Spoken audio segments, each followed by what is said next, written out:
When Jacob learned that there was grain in Egypt, he said to his sons, "Why do you just keep looking at each other?" He continued, "I have heard that there is grain in Egypt. Go down there and buy some for us, so that we may live and not die."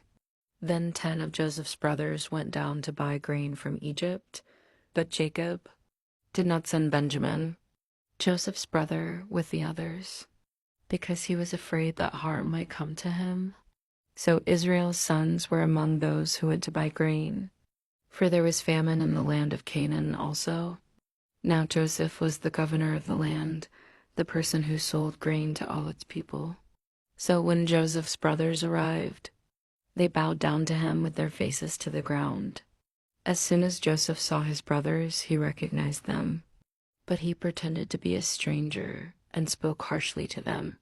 "Where do you come from?" he asked. "From the land of Canaan," they replied, "to buy food." Although Joseph recognized his brothers, they did not recognize him. Then he remembered his dreams about them and said to them, "You are spies. You have come to see where our land is unprotected?" "No, my lord," they answered. "Your servants have come to buy food. We are all the sons of one man. Your servants are honest men, not spies." "No," he said to them. "You have come to see where our land is unprotected?" But they replied, "Your servants were 12 brothers, the sons of one man, who lives in the land of Canaan. The youngest is now with our father, and one is no more." Joseph said to them, "It is just as I told you, you are spies. And this is how you will be tested. As surely as Pharaoh lives, you will not leave this place unless your youngest brother comes here. Send one of your number to get your brother. The rest of you will be kept in prison, so that your words may be tested to see if you are telling the truth. If you are not, then as surely as Pharaoh lives, you are spies." And he put them all in custody for 3 days. On the 3rd day, Joseph said to them, "Do this, and you will live. For I fear God. If you are honest men, let one of your brothers stay here in prison, while the rest of you go and take grain back for your starving households. But you must bring your youngest brother to me, so that your words may be verified and that you may not die." This they proceeded to do. They said to one another, "Surely we are being punished because of our brother. We saw how distressed he was when he pleaded with us for his life, but we would not listen. That's why this distress has come on us." Reuben replied, "Didn't I tell you not to sin against the boy? But you wouldn't listen. Now we must give an accounting for his blood." They did not realize that Joseph could understand them. Since he was using an interpreter, he turned away from them and began to weep, but then came back and spoke to them again.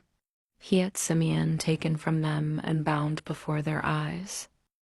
Joseph gave orders to fill their bags with grain, to put each man's silver back in his sack, and to give them provisions for their journey.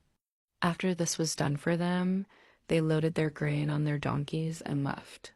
At the place where they stopped for the night, one of them opened his sack to get feed for his donkey, and he saw his silver in the mouth of his sack. "My silver has been returned," he said to his brothers. "Here it is in my sack." Their hearts sank, and they turned to each other trembling and said, "What is this that God has done to us?" When they came to their father Jacob in the land of Canaan, they told him all that had happened to them. They said, "The man who is Lord over the land spoke harshly to us and treated us as though we were spying on the land. But we said to him, 'We are honest men. We are not spies.